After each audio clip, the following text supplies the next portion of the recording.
Hey everyone, welcome back to the channel. If you've ever worked with Figma, you know how important it is to customize your icons to match the vibe and branding of your project. Today I'm going to show you a super effective way to change the color of an icon in Figma, a method that's quick, easy, and gives you lots of creative control. By the end of this video, you'll not only know how to update icon colors, but you'll also understand why this masking trick is so handy in your design workflow. Let's jump right in. First up, open Figma and make sure you're on the canvas where you want to work. If you're following along, just fire up Figma in your browser or the desktop app. Both work exactly the same for this trick. Sometimes the hardest part is just having the right file open and ready to go, so take a second to make sure you're in the right spot. Now here's my sample icon. You can use anything, maybe an SVG you've imported or a component from your design library. The great thing about this method is that it works with almost any kind of icon, as long as it's a vector shape and not a bitmap image. If you're using the same method on logos or even little UI symbols, the process is exactly the same. The key to this trick is using shapes in Figma to mask color over your icon. So next step, grab the rectangle tool. You can find it on the toolbar on the left, or you can just hit the R key as a shortcut.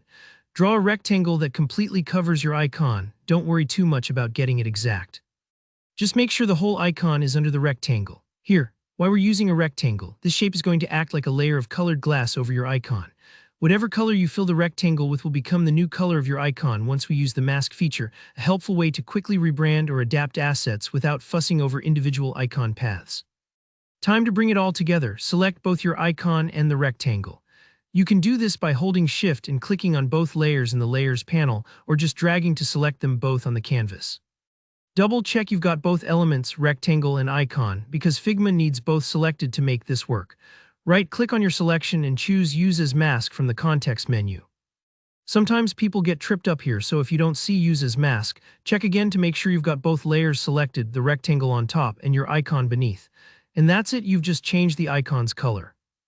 The rectangle's fill color is now projected onto your icon, and the mask keeps everything crisp and neatly contained.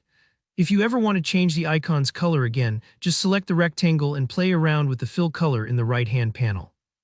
You can use solid colors, gradients, whatever fits your design. If anything looks a little off, don't worry. You might need to tidy up the order of your layers or tweak the rectangle's size so it covers all of the icon. Give yourself a few moments to play with the selection. Figma is really forgiving, so don't be afraid to experiment. And there you have it, a super quick, professional way to change the color of any icon in Figma using masks. If you found this helpful, don't forget to drop a like, and let me know in the comments below if you have any questions or requests for more Figma tips. And hey, make sure you subscribe so you don't miss out on more easy tutorials just like this. Thanks for watching and happy designing.